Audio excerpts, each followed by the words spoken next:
வணக்கம் ஃப்ரெண்ட்ஸ். சின்ன மருமகள் சீரியல்ல இன்னும் எபிசோட்ல என்ன நடக்குதுன்னு பார்க்கலாம் வாங்க. செல்லப்பாண்டி உட்கார்ந்து சரக்கு அடிச்சிட்டு இருக்க கோவமா வர்ற வசந்தி, ஏங்க உங்களுக்கு கொஞ்சமாவது அறிவு இருக்கா? விடிஞ்சா நம்ம மருமகனுக்கும் அந்த தாமரைக்கும் கல்யாணம் நடக்க போகுது. தமிழ் வேற சுமங்கலி பூஜை பண்ண போறேன். அது இதுன்னு எதேதோ சொல்லிக்கிட்டு இருக்கிறா. நாளைக்கு என்ன நடக்க போகுதோன்னு நானே கிடந்து பதறிக்கிட்டு இருக்கிறேன். நீங்க என்னடான்னா உட்கார்ந்து குடிச்சிக்கிட்டு இருக்கீங்க. அன்னைக்கு என்னமோ பெருசா நான் இந்த கல்யாணத்தை நடத்த விட மாட்டேன் தமிழு. என்னைய மீறி இந்த கல்யாணம் நடக்காது தமிழு. அப்படி இப்படின்னு என்னென்னமோ சொன்னீங்க.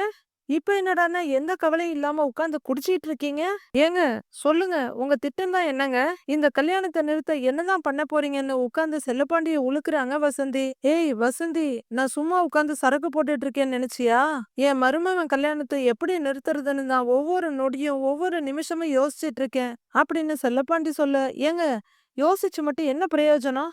அதை நிப்பாட்டுறதுக்கு என்னதான் வழி வச்சிருக்கீங்க அப்படின்னு வசந்தி பதட்டமா கேட்டுட்டு இருக்க. அது சம்பந்தமா தாண்டி பேப்பர் படிச்சுட்டு இருக்கேங்கிறாரு செல்லப்பாண்டி. பேப்பர் படிக்கிறீங்களா? என்னங்க சொல்றீங்க?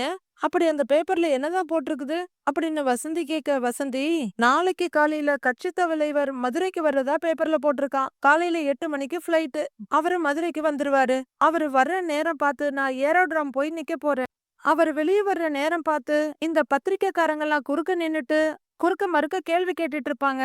அந்த நேரத்துல நான் அங்க போய் நின்னு கத்தி கூச்சல் போட்டு, நான் அமைச்சர் ராஜாங்கத்தோட சம்மந்தி, என் மகளுக்கு ஒரு அநீதி நடக்குது, என் மருமகனுக்கு இன்னொரு கல்யாணம் நடக்குதுன்னு சொல்லி இத நீங்க தான் தட்டி கேட்கணும், எங்களுக்கு ஒரு நியாயம் கிடைக்கணும்னு சொல்லி அவர்கிட்ட போய் கெஞ்சி கூத்தாடி கால்ல விழுந்தேன்னு வையே, அவர் சம்மந்திக்கு ஒரே ஒரு போன். அந்த போனை போட்டு இந்த கல்யாணத்தை நிப்பாட்டி போடுவாரு. இது ஒண்ணுதான் நான் யோசிச்சு வச்சிருக்கிற ஒரே வழி அப்படின்னு செல்லப்பாண்டி சொல்ல, ஏங்க நீங்க சொல்றதெல்லாம் கேட்க நல்லாதான் இருக்கு. ஆனா அவர் பெரிய கட்சி தலைவருங்க. நாமெல்லாம் சாதாரணமான ஆளுங்க. நீங்க நினைச்ச மாதிரி இதெல்லாம் அவர்கிட்ட போய் பேச முடியுமா? இதெல்லாம் சரியா வருமா சொல்லுங்க அப்படின்னு வசந்தி கேட்க, ஏய் நான் சாதாரணமான ஆள்னு யாரடி சொன்னது உனக்கு? அமைச்சர் ராஜாங்கத்தோட சம்மந்திடி நானு. நான் செல்லப்பாண்டி செல்லப்பாண்டி. நான் நினைச்சா இது முடியும். புரிஞ்சுச்சா? இந்த விஷயத்த நான் பாத்துக்கிறேன். நீ பேசாம கவலைப்படாம இரு, சரியா? பாரு வேலை பாரு. கவலைப்படாத, நான் ஏதாவது பண்ணிடுறேன் அப்படின்னு செல்லப்பாண்டி குடிக்க ஆரம்பிக்க வசந்தி கவலையோட பாத்துக்கிட்டு இருக்காங்க. ராஜாங்கம் அவரோட ரூம்ல ரொம்பவே வருத்தமா உட்கார்ந்துருக்க மோகனா வர்றாங்க. கட்டில்ல உட்கார்றவங்க, என்னங்க நீங்க இன்னும் தூங்கலையான்னு கேட்க, என்னமோ தெரியல மோகனா, மனசெல்லாம் ஒரே பாரமா இருக்கு, தூக்கமே வரமாட்டேங்குது, அதான் என்ன பண்றதுன்னே தெரியாம உட்கார்ந்துகிட்டு இருக்கேன் அப்படின்னு அவரு சொல்ல, எனக்கும் தாங்க நம்மள சுத்தி ஏதோ தப்பு நடக்க போகுதுன்னு மனசு கிடந்து அல்லாடிக்கிட்டு இருக்கு அப்படின்னு மோகனா சொல்ல, பெருமூச்சு எடுத்து கண்ணை மூடிட்டு உட்கார்ந்துருக்காரு ராஜாங்கம். மல்லாக்க படுத்து கனவு கண்டுட்டு இருந்த தாமரை அவங்க அம்மா அங்கேயும் இங்கேயும் நடக்கிறத பார்த்து ஒரு கிழிச்சு படுத்து, அம்மா என்னம்மா தூங்காம என்ன யோசனை பண்ணிட்டு இருக்க அப்படின்னு கேட்க, இல்லடி, எப்படியாவது நாளைக்கு காலையில உன் கழுத்துல தாலி ஏறணும், அந்த நிமிஷத்துக்காக தான் காத்துக்கிட்டு இருக்கேன். இத்தனை வருஷமா என் மனசுல இருந்த கனவு நிறைவேற போகுது, அத பாக்குறதுக்கு முன்னாடி என் கண்ணுல தூக்கமே வராது அப்படின்னு சாவித்திரி சொல்ல, அம்மா முக்கால் கிணத்தை தாண்டியாச்சு, இதுக்கப்புறமும் ஏதாவது பிரச்சனை வரும்னு நினைக்கிற? கண்டிப்பா இந்த கல்யாணம் நடக்குமா அப்படின்னு தாமரை சிரிப்போடு சொல்ல, ஆணவத்துல நாம இப்படி பேசக்கூடாது தாமரை. எந்த நிமிஷமும் என்ன வேணும்னாலும் நடக்கலாம். அந்த தமிழ்ச்செல்வியையோ மத்தவங்களையோ சாதாரணமா யோசிக்க முடியாது. உன் கழுத்துல தாலி ஏறுற வரைக்கும் நம்ம பொறுமையா தான் இருக்கணும் அப்படின்னு சாவித்திரி சொல்ல, தாமரை யோசிச்சுட்டு பாக்குறாங்க. சேது அவரோட ரூம்ல தூங்காம உட்கார்ந்துட்டு இருக்காரு. இந்த கல்யாணம் கண்டிப்பா நடக்க கூடாது. போலீஸுக்கு போன் பண்ண விஷயமா தாமரையும் சாவித்திரி அத்தையும் பேசிட்டு இருந்தாங்கன்னா என்னவா இருக்கும்? தமிழ்ச்செல்வி தான் போலீஸுக்கு போன் போட்டாங்கிறது நிரூபணம் ஆயிடுச்சு. அப்படி இருந்தும் முடிஞ்சு போன விஷயத்த பத்தி இவங்க 2 பேரும் ஏன் பேசணும்? ஏதோ மர்மமா இருக்கே, அது என்ன விஷயம்னு தெரியாம இந்த கல்யாணம் நடக்கவே கூடாது. ஏற்கனவே இந்த கல்யாண ஏற்பாட்டுல நிறைய சூழ்ச்சிங்க இருக்குங்கிறது எனக்கு தெரியும். இப்ப எனக்கு தெரியாம இந்த வீட்ல பல சூழ்ச்சிகள் நடந்துட்டு இருக்குன்னு நினைக்கிறேன். என்ன சுத்தி என்ன நடக்குது, இதுக்கெல்லாம் யாரு காரணங்கிறது எனக்கு தெரிஞ்சு ஆகணும், கண்டுபிடிக்கிறேன் அப்படின்னு யோசிச்சுட்டு இருக்க சேது ஒரு பக்கம் இருக்க, தமிழ்ச்செல்வியும் மலரும் வெளியில கட்டில்ல உட்கார்ந்துருக்காங்க. இந்த கல்யாணம் நடக்குமா நடக்காதான்னு எனக்கு ஒண்ணுமே புரிய மாட்டேங்குது அப்படின்னு மலர் சொல்ல, கண்டிப்பா இந்த கல்யாணம் நடக்காதுக்கா, எனக்கு அந்த தெய்வம் துணை இருக்கு, அம்புட்டு லேசுல என் புருஷனை நான் இன்னொருத்திக்கு விட்டு கொடுக்க மாட்டேன் அப்படின்னு தமிழ்ச்செல்வி சொல்ல, நீ கவலைப்படாத தமிழு, அந்த தெய்வம் உனக்கு துணை இருக்கும் அப்படின்னு மலர் தமிழோட தோல்ல கை வச்சு ஆறுதல் சொல்றாங்க. மறுநாள் பொழுது விடியுது. வீடெல்லாம் டெக்கரேஷன் பண்ணி ரெடியா இருக்க. பாட்டி கீழே உட்கார்ந்துருக்காங்க. அம்மா வண்டியில இலக்கட்டு வந்திருக்கு, எங்க இறக்கி வைக்கட்டும்? அம்மா உங்களதாம்மா கேக்குறேன்னு பாட்டிக்கிட்ட ஒரு ஆள் வந்து கேக்குறாரு. அங்க போய் கேளுன்னு நிக்கிற மோகனாவ கைய காட்டுறாங்க பாட்டி. அம்மா இலக்கட்டு கொண்டு வந்திருக்கேன், எங்கம்மா வைக்கிறது?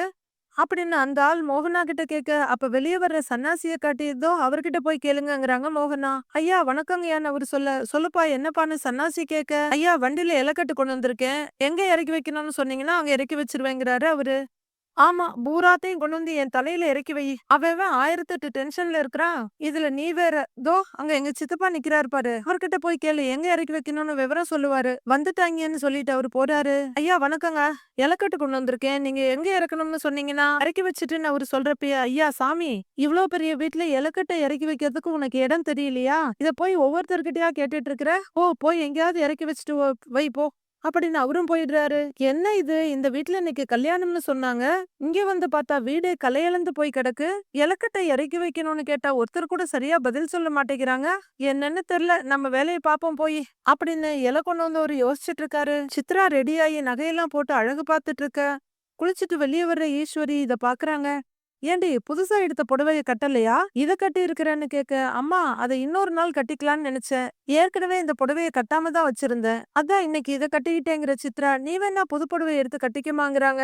சரி, உங்க அத்தை கல்யாணத்துக்கு புது புடவை எடுத்து குடுத்தாங்களே, அத எங்க வச்சிருக்க? அப்படின்னு ஈஸ்வரி கேட்க, அது பீரோல தாம்மா இருக்கு. நான் போய் எடுத்துட்டு வரேன். அப்படிங்கிற சித்ரா போய் 2 புடவையும் எடுத்துட்டு வந்து நீட்டுறாங்க இந்தாம்மான்னு. வாங்கி பாக்ஸ் திறந்து பாக்குற ஈஸ்வரி புடவைய எடுத்து பார்த்துட்டு, இது நாம எடுத்த புடவை இல்லையே, ஒருவேளை அந்த பாக்ஸ்ல இருக்குமோ அப்படின்னு இன்னொரு பாக்ஸ் எடுத்து திறந்து பார்க்க அதுல ஒரு ஆரஞ்சு கலர் புடவை இருக்கு. இல்லையே, இந்த 2 புடவையுமே நாம அன்னைக்கு செலக்ட் பண்ணலையே. நாம கோல்டு கலர்லயும் வாடாமல்லி கலர்லயும் தானே எடுத்து வச்சோம். எப்படி புடவை மாறுச்சுன்னு யோசிக்கிற ஈஸ்வரி, ஏய் சித்ரா இங்க வான்னு கூப்பிடுறாங்க.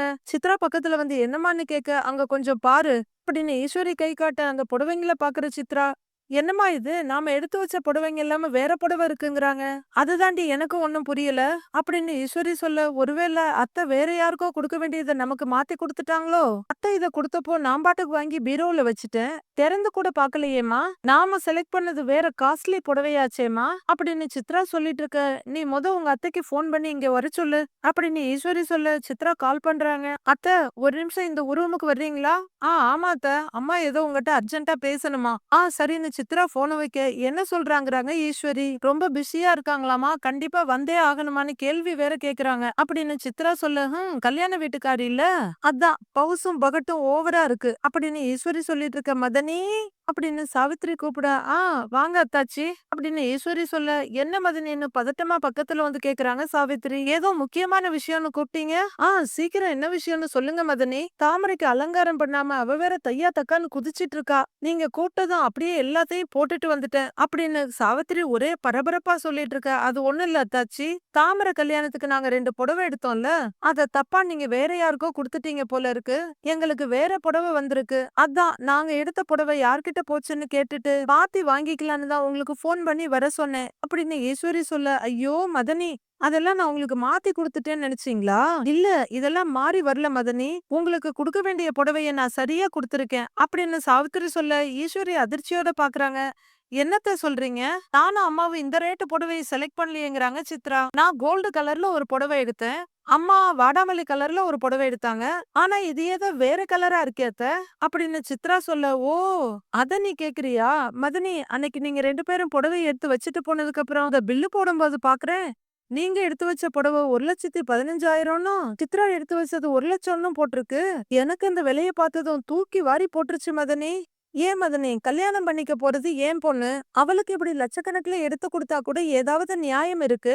நீங்க சபையில வந்து அட்சதை போட போறவங்க தானே. உங்களுக்கு எதுக்கு அம்புட்டு காஸ்ட்லியான புடவைய எடுத்துக்கிட்டேன்னு நான் தான் புடவைய மாத்தி வச்சேன் அப்படின்னு சாவித்திரி அசால்ட்டா சொல்ல, ஈஸ்வரி அதிர்ந்து போய் பாக்குறாங்க. நீங்களும் இந்த விலைய பார்க்காம எடுத்து வச்சிருப்பீங்க. எம்பிட்டு விலைன்னு தெரிஞ்சா நீங்களும் அதை எடுத்திருக்க மாட்டீங்கல்ல மதனி.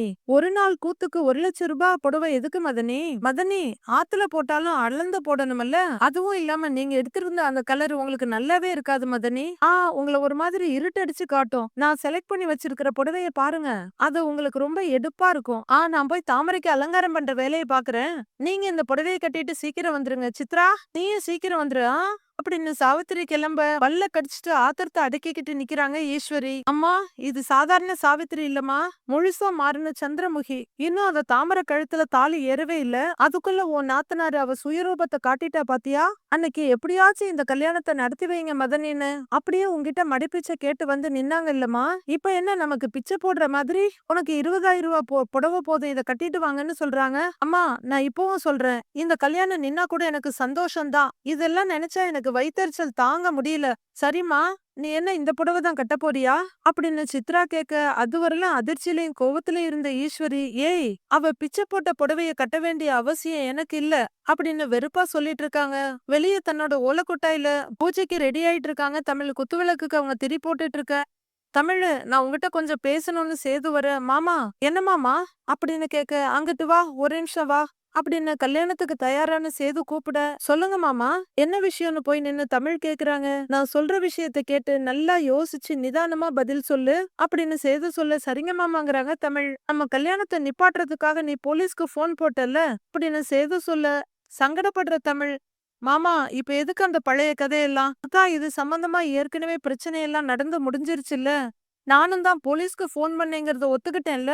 அதுக்கான தண்டனையா தான் இப்ப நான் இந்த வீட்டுக்கு வெளியில இருக்கேன். அத பத்தி இப்ப எதுக்கு மாமா பேசிக்கிட்டு அப்படின்னு தமிழ் கேட்க, ஐயோ தமிழு, அந்த விஷயத்த பத்தி கொஞ்சம் விளக்கம் தேவைப்படுது. நான் கேக்குற கேள்விக்கு மட்டும் நீ பதில் சொல்லு. போலீஸுக்கு போன் போட்டது நீதானான்னு சேது கேட்க, ஆமா மாமா, ஆனா அதனால மாமாவை அரெஸ்ட் பண்ணுவாங்கன்னு நான் நினைக்கவே இல்ல அப்படின்னு தமிழ் சொல்ல, அதை விடு, ஆறுமுகத்துக்கிட்ட போன் வாங்கி தான் நீ போன் போட்டியா அப்படின்னு சேது கேட்க, தமிழுக்கு அதிர்ச்சியா இருக்கு. ஆறுமுகமா? மாமா என்ன சொல்றாரு அப்படின்னு தமிழ் யோசிச்சுட்டு நிக்க, ஏய் சொல்லு தமிழ், அந்த ஆறுமுகத்துக்கிட்ட போன் வாங்கி தான் நீ போலீஸுக்கு போன் போட்டியா அப்படின்னு சேது கேட்க, யாரு மாமா அந்த ஆறுமுகம்? நீங்க என்ன கேக்குறீங்கன்னு எனக்கு புரியல அப்படின்னு தமிழ் சொல்ல, இதோ பாரு, கல்யாணத்தன்னைக்கு நீ போலீஸ்க்கு போன் போடணும்னு நினைச்ச, ஆனா உன் கையில போன் இல்ல. இதனால கல்யாணத்துக்கு வந்த அந்த ஆறுமுகத்துக்கிட்ட போனை வாங்கி தானே நீ போன் போட்ட அப்படின்னு சேது தெளிவா கேட்க, இல்ல மாமா, நான் யார்கிட்டயும் போன் எல்லாம் வாங்கி பண்ணல. அதுவும் இல்லாம நீங்க சொல்ற அந்த ஆறுமுகம் யாருன்னு எனக்கு தெரியாது அப்படின்னு தமிழ் சொல்ல, இப்ப அதிர்ந்து போய் நிக்கிறது சேதுதான். என்ன தமிழ் சொல்ற? குளிஞ்சிப்பட்டி ஆறுமுகம் யாருன்னே தெரியாதா அப்படின்னு சேது கேட்க, எனக்கு தெரியாது மாமா அப்படின்னு தமிழ் சொல்ல, நீதான் போலீஸுக்கு போன் போட்டேங்கிற, ஆனா ஆறுமுகத்துக்கிட்ட போன் வாங்கி பேசலங்கிற, அப்ப வேற யாரோட போனை வாங்கி பேசுன அப்படின்னு சேது கேட்க, எங்க வீட்டு லேண்ட்லைன் போன்ல இருந்து மாமா 100க்கு டயல் பண்ணி நான் போலீஸ் கிட்ட பேசுனேன் அப்படின்னு தமிழ் சொல்ல, திகைச்சு போற சேது, வீட்ல இருந்து பேசுனியான்னு கேட்க, ஆமாங்க மாமாங்கிறாங்க. தமிழு அப்படின்னு சேது மறுபடியும் அழுத்தி கேட்க, ஆமாங்க மாமா, நான் உண்மையதான் சொல்றேன். நான் எங்க வீட்ல இருந்து தான் போன் பண்ணேன் அப்படின்னு தமிழ் சொல்ல, வீட்ல இருந்துனா எப்போ அப்படிங்கிறாரு சேது. கல்யாணத்துக்கு காலையில எல்லாரும் புறட்டு வந்தீங்கல்ல அப்படின்னு தமிழ் சொல்ல, ஆமா, அப்ப காலையில நீ வீட்ல போன் பேசிட்டு தான் மண்டபத்துக்கு வந்தியா அப்படின்னு சேது கேட்க, இல்ல மாமா, காலையில இல்ல, அதுக்கு முத நாள் ராத்திரி தான் நான் போலீஸ்க்கு போன் பண்ணேன் அப்படின்னு தமிழ் சொல்ல, அதிர்ச்சியோட, முத நாள் ராத்திரி தான் போன் பண்ணியா அப்படின்னு சேது கேட்க, ஆமா மாமாங்கிறாங்க தமிழ். தமிழு, நீ எப்போ போன் பண்ணணும்னு முடிவெடுத்த? சரியா எத்தனை மணிக்கு நீ போலீஸ்க்கு போன் பண்ண? எந்த போன்ல இருந்து போன் பண்ண? அத எனக்கு கொஞ்சம் புரியுற மாதிரி சொல்லுன்னு படபடப்பா கேக்குறாரு. தமிழ் யோசனையா நிக்க, சொல்லு தமிழு அப்படின்னு மறுபடியும் சேது கேட்க, இப்ப எதுக்கு மாமா இதெல்லாம் கேக்குறீங்க அப்படின்னு தமிழ் கேட்க, இதோ பாரு, இதுல ஒரு முக்கியமான விஷயம் இருக்கு, நல்லா யோசிச்சு சொல்லு அப்படின்னு சேது கேட்க, கல்யாணத்துக்கு முந்தின நாள் வரைக்கும் கூட எங்க அப்பா கிட்ட நான் படிக்கணும்னு ஆசைப்படுறேன்ப்பா, தயவு செய்து இந்த கல்யாணத்தை நிப்பாட்டி இருப்பான்னு நான் எவ்வளவோ கெஞ்சினேன். ஆனா அப்பா அது எதையுமே கேட்காம எங்கேயாவது ஓடி போயிருவேன்னு சொல்லி பயந்து என்னை ரூமுக்குள்ள போட்டு கதவை சாத்திட்டாங்க. அந்த ரூமுக்குள்ளதான் எங்க வீட்டு லேண்ட்லைன் போன் இருந்துச்சு. எங்க பள்ளிக்கூடத்துல 18 வயசு கீழே இருக்க பொண்ணுங்களுக்கு கல்யாணம் பண்ணக்கூடாது, அதையும் மீறி பண்ணனா சட்டப்படி குற்றம், அப்படி அந்த மாதிரி ஏதாவது விஷயம் தெரிஞ்சா அவங்க வந்து கல்யாணத்தை நிப்பாட்டிடுவாங்கன்னு எனக்கு சொல்லி கொடுத்தது ஞாபகம் இருந்துச்சு. அதனாலதான் நாமளே இந்த விஷயத்த போலீஸ் கிட்ட சொல்லிடலாம்னு நான் தான் எங்க வீட்டு லேண்ட்லைன்ல இருந்து போலீஸுக்கு போன் பண்ணேன் அப்படின்னு தமிழ் சொல்லி முடிக்க, கரெக்டா எத்தனை மணிக்கு போன் பண்ண அப்படின்னு சேது பரபரப்பா கேட்க, அப்போ மணி 12 இருக்கும் மாமா அப்படின்னு தமிழ் சொல்ல, ராத்திரி 12 மணிக்கு போன் பண்ணியா அப்படின்னு சேது கேட்க, ஆமா மாமாங்கிறாங்க தமிழ். சரி, மறுபடியும் காலையில யாருக்காச்சும் போன் பண்ணினியா அப்படின்னு சேது கேட்க, இல்ல மாமா, இது விஷயமா நான் யாருக்கும் திருப்பி போன் பண்ணல அப்படின்னு தமிழ் சொல்ல, அப்போ ஆறுமுகத்தை உனக்கு தெரியாதா அப்படின்னு சேது கேட்க, தெரியாது மாமா, அந்த ஆறுமுகங்கிறது யாருங்கிறாங்க தமிழ். ஆறுமுகம்னா யாருன்னே தெரியாதுன்னு தமிழ் சொல்றா. ஆனா அந்த ஆறுமுகம் தமிழ் தான் போன் வாங்கி போன் பண்ணான்னு எதுக்கு பொய் சொல்லணும்? தமிழ் ராத்திரியே போன் பண்ணியிருக்கிறா. அப்ப ராத்திரியே போலீஸ் வந்திருக்கணுமே. எப்படி சரியா தாலி கட்டுற நேரத்துக்கு போலீஸ் வந்தாங்க? அப்ப தாலி கட்டுறதுக்கு முன்னாடி தான் சரியா யாரோ போலீஸ்க்கு போன் போட்டிருக்கணும். இப்ப நெசமா அந்த ஆறுமுகத்துக்கிட்ட போன் வாங்கி பேசுனது யாரா இருக்கும் அப்படின்னு சேது யோசிச்சுட்டு நிக்கிறாரு. மீதி என்ன நடக்க போகுதுங்கிறத நாளைக்கு பார்க்கலாம் ஃப்ரெண்ட்ஸ்.